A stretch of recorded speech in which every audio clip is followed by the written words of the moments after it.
You can smell football in the air as we begin today's NFL Live. Alongside Mina Kimes and Louis Riddick and Dan Graziano, I'm Field Yates, and training camp is finally here for three teams this week. On Thursday, the Steelers and Cowboys, who will play in the Hall of Fame game on August 5th, will hit the practice field.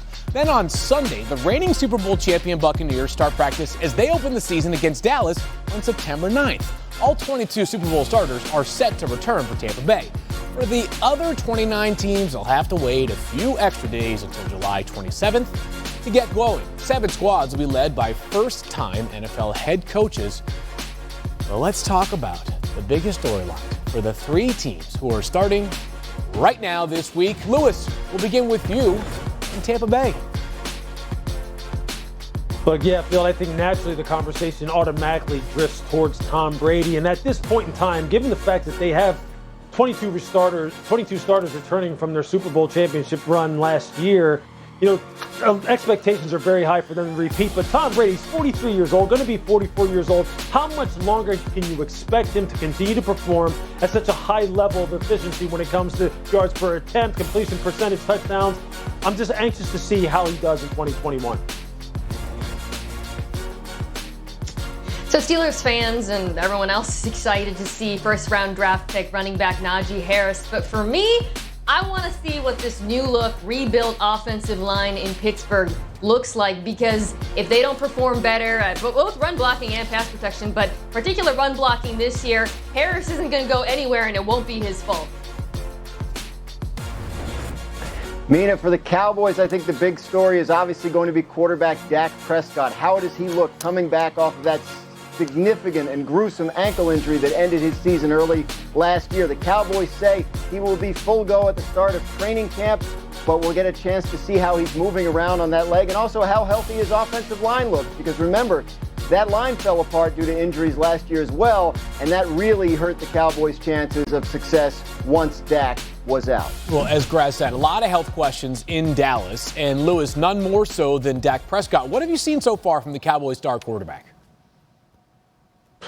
Yeah, Phil, I think the clips that we have seen of Dak performing this offseason when he's been out on the football field, actually executing football movements. Look, you see a noticeable limp as far as his ability to move outside the pocket, throw on the move, and be mobile within the pocket. And look, that concerns me a little bit, simply because of the fact that expectations are so high for this young man, so high. And look, I understand that comes with the territory when you're on the Dallas Cowboys, and in particular the Dallas Cowboys quarterback. But look, I just want to see him be able to protect himself, move around within the pocket, and be able to create those explosive plays down the field that we've become accustomed to.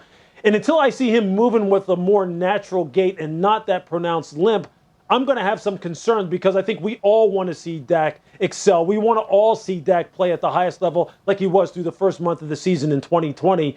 And we know that the Cowboys need him to play that way if they're going to meet what these lofty expectations are for them year after year after year in the run-up to the regular season. Yeah, I agree. There's a lot of pressure on Dak, and it's not because of the contract. It's because the defense is so bad in Dallas. I mean, look, there might be improved under new defensive coordinator Dan Quinn. I'll talk about that in a second. But for this team to actually contend, the offense needs to be spectacular. If Dak is healthy, given all of the skill players they have, and if the offensive line is healthy as well, this could be a top 5 offense in the league. But it's not like Dak's coming back and joining Washington or New York, some of the teams with better defenses in this division, really throughout the NFL. He's coming back to a team where he's going to have to score 25, sometimes 30 points or more to win games. So there's a tremendous onus on him because of the personnel issues in that defense. Really at every level, I see holes, question marks. Dak's got his work cut out for him, and so does Dan Quinn. Yeah, it definitely makes me scratch my head when the conversation surrounding Dallas always just centers in on the offense and centers in on the perimeter players, as if there aren't other positions on this football field or aren't other units, other phases of this football team that quite honestly are the ones we should be talking about. And Mina, you're exactly right.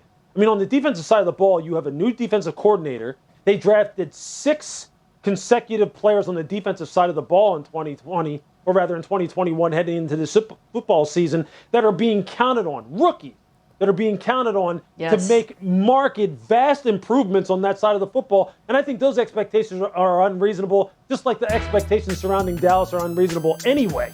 So I think that is where our focus needs to be all year long. It's where it will be all year long. I think Dak will handle his business, although I'm just concerned about that lower leg injury. That's what makes the football season that, quite honestly, is one of the most interesting that we've seen maybe in the past 10, 15 years for me, because of some of these types of newsworthy items that we're going to be discussing all year long.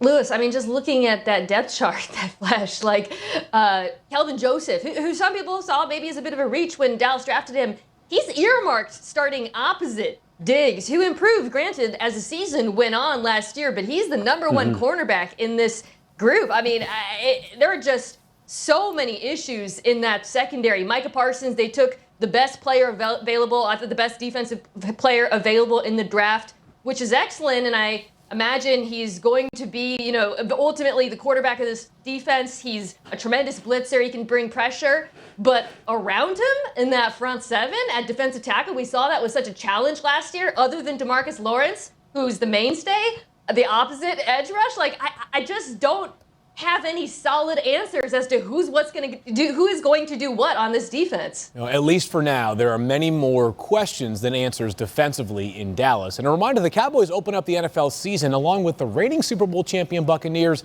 on September 9th. The clock is ticking, especially with training camp just around the corner. And one of the talking points that will be surrounding the NFL will be the percentage of players per team that are vaccinated as we get into a developing story. While the NFL has stopped short of requiring vaccines, a message of encouragement has been clear, and not being vaccinated could potentially have a direct impact on teams.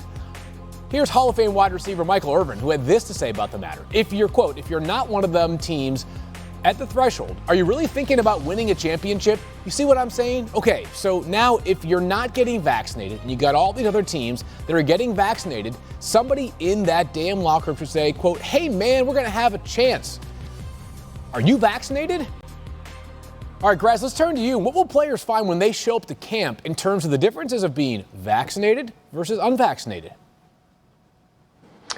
The differences are going to be significant in terms of what your life will be like as a vaccinated player versus an unvaccinated player in the NFL this season.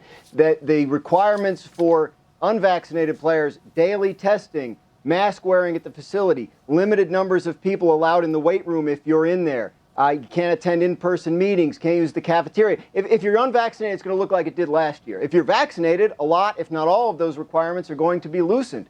So think about, you're an unvaccinated player. You have to show up at 6 in the morning to get your COVID test every day, and you have to sit in your car and wait for the result before finding out whether you can go into the building. Then you see your vaccinated teammates roll in around 8 a.m. for the 8 a.m. meeting, and they've got 2 extra hours of sleep than you did. I think the league is hoping, while it didn't require vaccinations, that it's doing enough to incentivize them, and I think there's a hope that some of those percentage numbers will go up once guys get to training camp and see how significant that difference is. Yeah, just a few days away from players realizing that reality. Mina, what do you make of Michael Irvin's comments?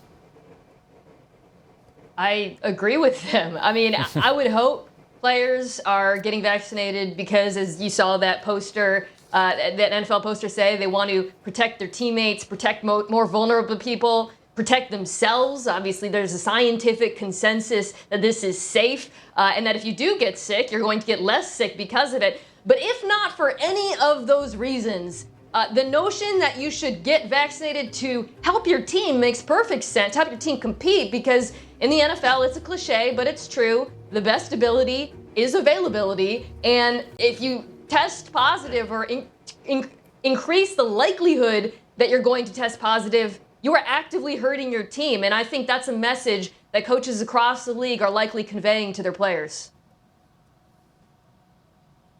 Yeah, how interesting and quite frankly sad it is that we have to boil this all the way down to the explanation, or rather the reasoning of, look, if you get vaccinated, it's easier on you to be able to give yourself a competitive advantage on par with the rest of your teammates that can then enable us to go out and possibly win championships. Forget about the fact that it may keep you from getting sick, or potentially, getting gravely sick, or getting your, family members sick, or other members of society sick. At the very least, it'll help us win football games.